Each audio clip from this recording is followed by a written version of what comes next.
ખેડા જિલ્લાના કપડવંજ તાલુકા પંચાયતમાં પીએમ આવાસ યોજનામાં વહીવટ ચાલતો હોવાનો એક ઓડિયો વાયરલ થયો હતો। પીએમ આવાસ યોજના લાભાર્થીને હપ્તો મળતાની સાથે જ ઉઘરાણું કરવામાં આવતું હતું।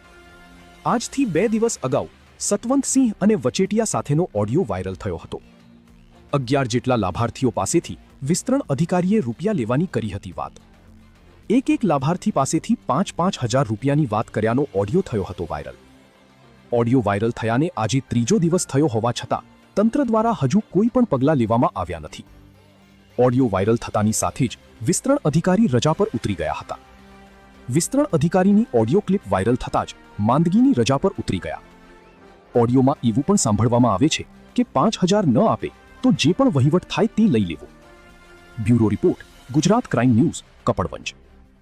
જી સર, આપનો પરિચય? જે કે પરમાર, તાલુકા પંચાયત પ્રમુખ, કપડવંજ। આજથી 3 દિવસ અગાઉ જે